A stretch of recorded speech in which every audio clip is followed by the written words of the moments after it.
It's a pleasure to be here with you. It's a pleasure to be here.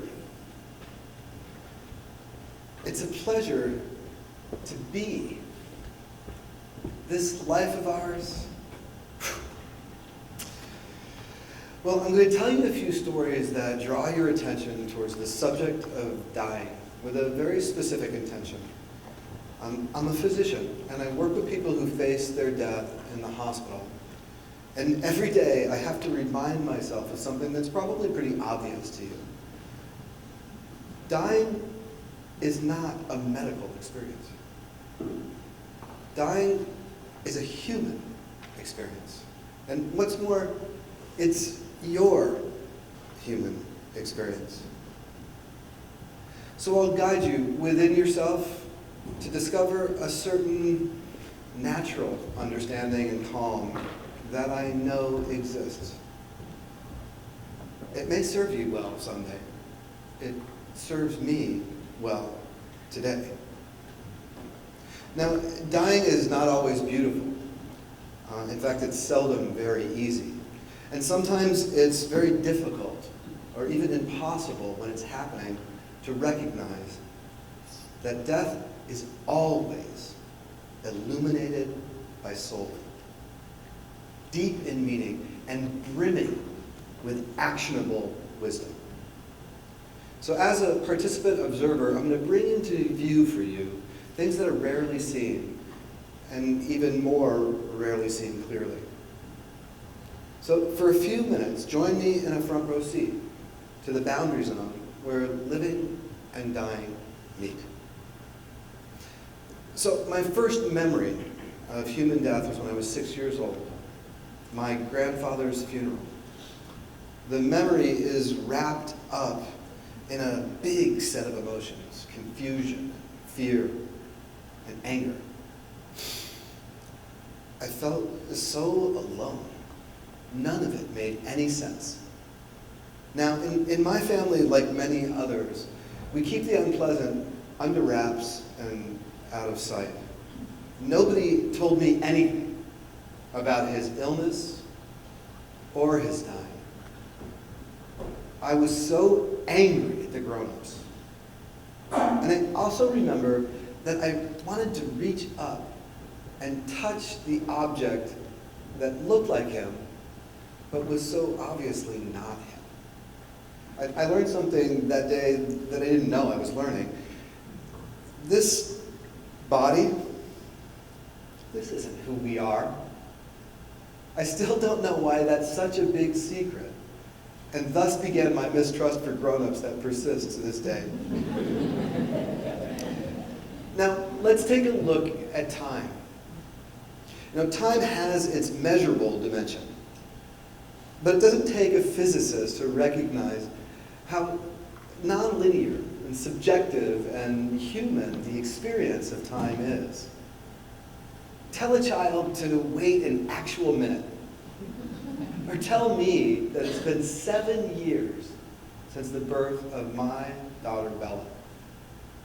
So much can happen in an instant, and a whole life can seem to pass in a blink. How we regret the past and how we worry about the future, we can lose ourselves. Well, in a pretty long haul, I watched a family find themselves. So I approach the room in the hospital where a woman is. We had to suppress her consciousness to stop her terrible seizures. And I step through the door, and 12 or more sets of eyes turn, stop, and stare at me. The doctor has entered.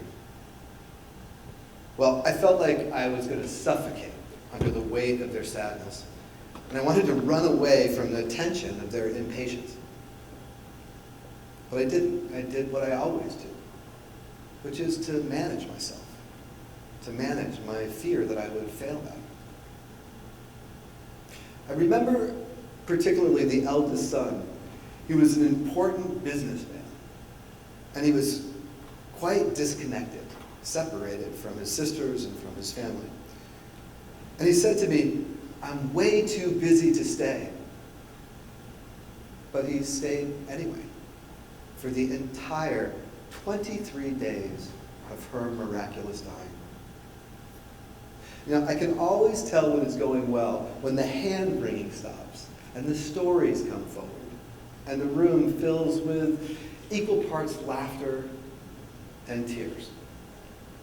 Well, that's what happened here. It's in the stories that you can really feel a person. Well, they laughed and they cried and they told stories. And they connected with each other in a way I'm certain they never had before. In those 23 days, I watched the reintegration of a family that I'm pretty sure could span generations. Now, is it true that there's never enough time? What is a whole life? How many moments make a life? I crossed paths once with an infant whose whole life was held in love and devotion. Late in pregnancy, they discovered an unsurvivable heart defect. So this child, this boy, his whole life, his eyes were filled with the vision of his adoring parents, and his ears were filled with the sound of flute and prayer. My role was just to stand with the parents and the midwives while they found the courage to create a container for a natural birth, a whole life, and a natural death, all passing in the space of an hour's passage on the clock.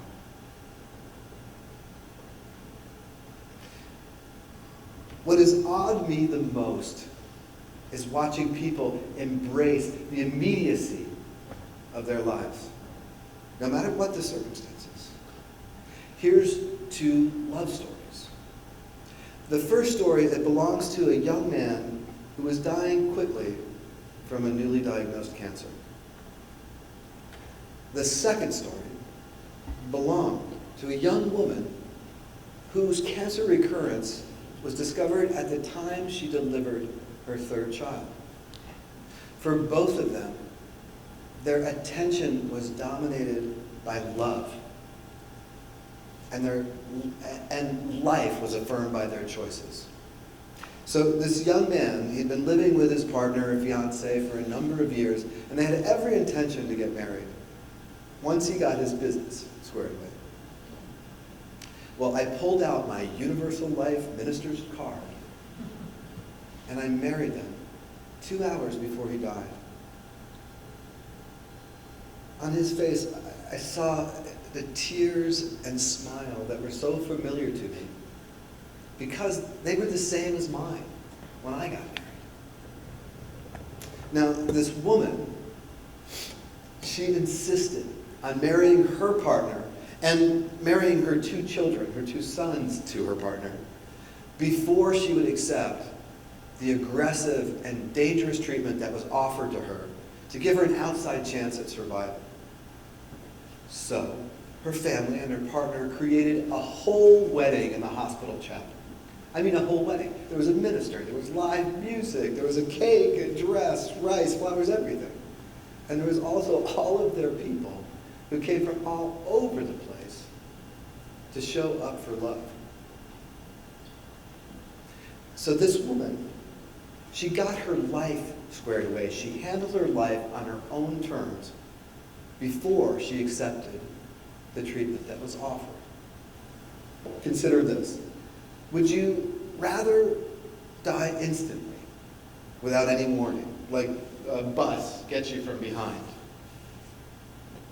Or would you prefer something a little more gradual?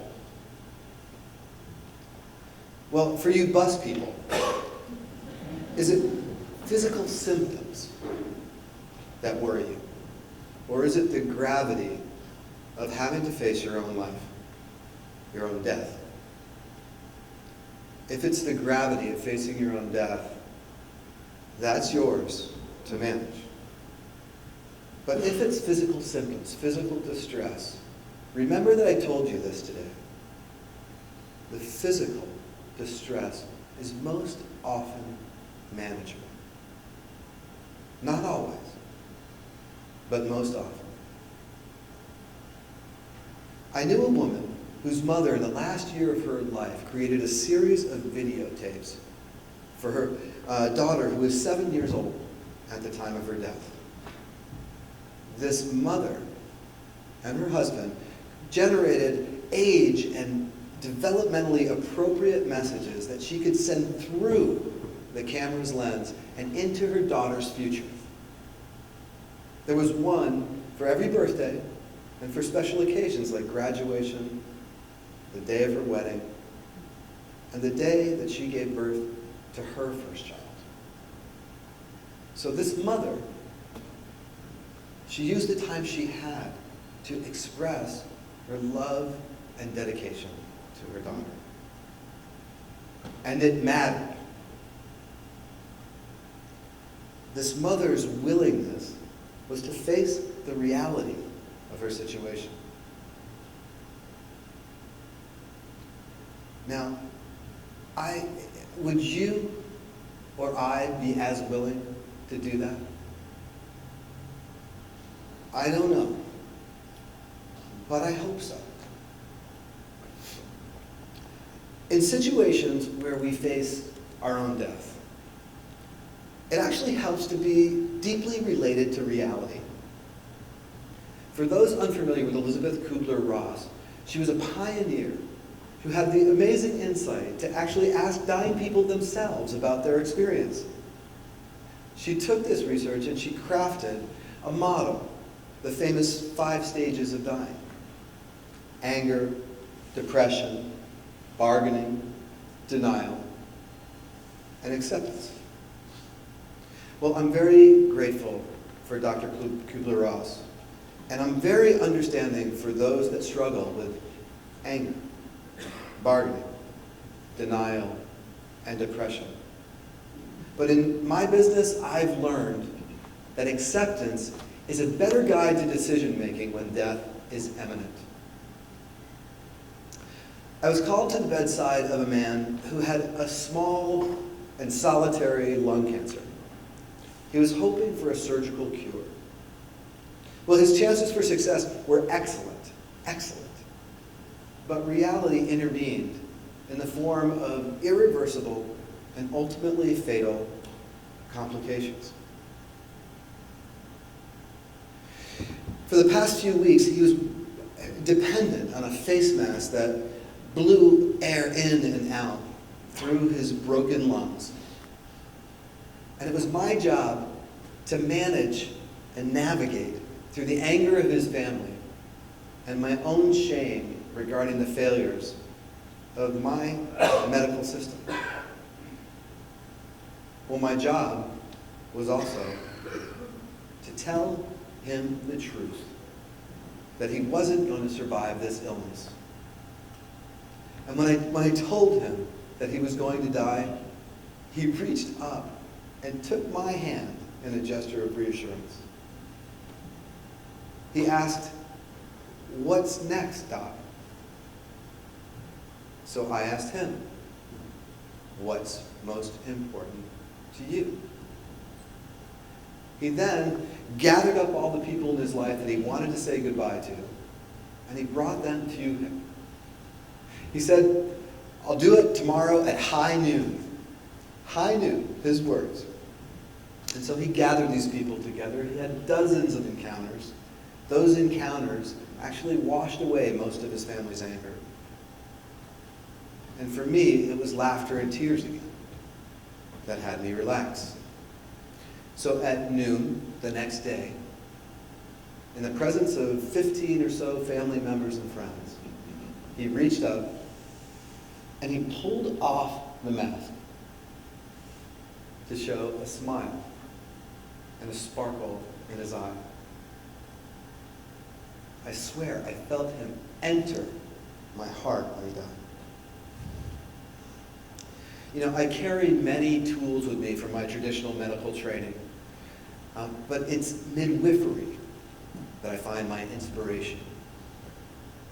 Midwives have supported the delivery of more than 98% of human beings ever born. They've learned to do this by observation, complete dedication, in the storm of vulnerability and intensity that is childbirth. This miracle of birth, the process itself, has taught generations of midwives. These midwives, they know that they must trust the process. They know that they must embody the bravery that is patience.